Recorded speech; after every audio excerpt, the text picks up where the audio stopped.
ایک تیسری چیز ہے جو اس عاجز کی سمجھ میں آتی ہے، وہ یہ کہ لباس انسان کے جسم کے سب سے زیادہ قریب ہوتا ہے۔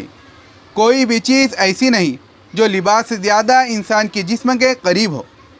تو قرآن مجید میں جو لباس کی مثال دی، اس سے بتانا یہ مقصود تھا کہ میاں بیوی کو پیغام مل جائے کہ اے خاوند، تیرے لیے اب زندگی میں سب سے زیادہ قریب ترین ہستی تمہاری بیوی ہے، اور بیوی کو پیغام دیا گیا کہ تیرے لیے اب زندگی میں قریب ترین ہستی تمہارا خاوند ہے۔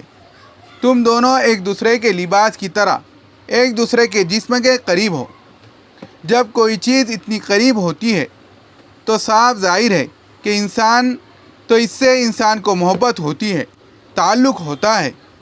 تو قرآن مجید میں میاں بیوی کے تعلق کو اتنے خوبصورت لفظ کے ساتھ تشریح دے کر واضح کر دیا۔ ازدواجی زندگی کے بارے میں ایک بات ذہن میں رکھیے کہ جہاں محبت پتلی ہوا کرتی ہے، وہاں عیب موٹے نظر آتے ہیں اور چھوٹی چھوٹی باتوں کے بتنگڑ بن جایا کرتے ہیں۔ تو اس لیے شریعت نے حکم دیا کہ تم آپس میں محبت و پیار کی زندگی گزارو۔ انسان کو بڑا حوصلہ رکھنا چاہیے۔ انگلش کا مقولہ ہے، ایک بڑا نظام چلانے کے لیے انسان کو دل بھی بڑا رکھنا چاہیے۔ انسان کو تحمل اور بردباری سے گھرے معاملات نبھانے چاہیے۔ کتنی عجیب بات ہے کہ خاوند اپنی بیوی سے جھگڑتا ہے جو زندگی خاوند کے لیے وقت کر چکی ہوتی ہے، اور بیوی اپنے خاوند سے جھگڑتی ہے جو اس کی زندگی میں اتنا بڑا مقام پا چکا ہوتا ہے۔ ہم نے سنا اللہ والے دشمنوں کے دلوں کو بھی تنگ نہیں کیا کرتے تھے۔ تمہیں یہ مقام کہاں سے نصیب ہوا کہ تم اپنوں کے ساتھ برا سلوک کرتے ہو؟ بعض اوقات دینی جہالت کی وجہ سے یا تکبر کی وجہ سے پڑھے لکھے جوڑوں میں بھی محض آرائی ہوتی رہتی ہے۔ میاں بیوی ایک دوسرے کے اس قدر خلاف کے خاوند ہر وقت بیوی کی غلطیاں اور عیب ڈھونڈنے کی کوشش کرتا ہے، اور بیوی ہر وقت خاوند کی غلطیاں اور عیب ڈھونڈنے کی کوشش کرتی ہے۔ جسم ایک دوسرے کے اتنے قریب، دل ایک دوسرے کے کتنے دور۔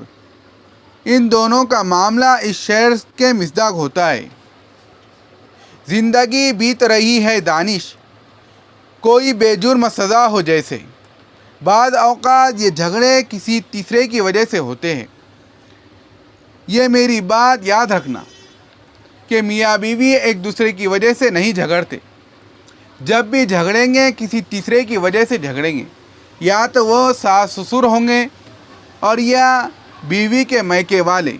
اس لیے شریعت نے ایک بات سمجھا دی۔ لڑکی کو کہا کہ دیکھو، نکاح سے پہلے ایک ماں تھی، اب تمہاری 2 مائیں ہیں اور 2 باپ ہیں۔ اسی طرح لڑکے کو بتا دیا کہ تمہاری 2 مائیں اور 2 باپ ہیں۔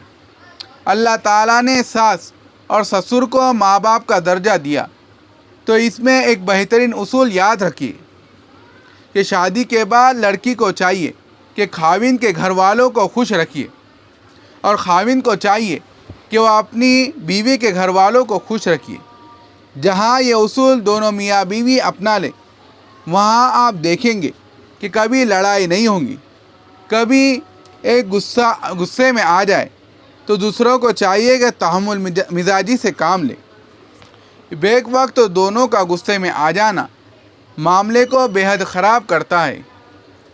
حدیث پاک میں آیا ہے کہ اگر کوئی عورت خاوند کے غصے پر صبر کرے تو اللہ تعالیٰ اسے صبر ایوب علیہ السلام کا اجر عطا فرمائیں گے۔ اسی طرح کوئی مرد اپنی بیوی کے غصے پر صبر کرے گا تو اللہ تعالیٰ اسے بھی صبر ایوب علیہ السلام کا درجہ عطا فرمائیں گے۔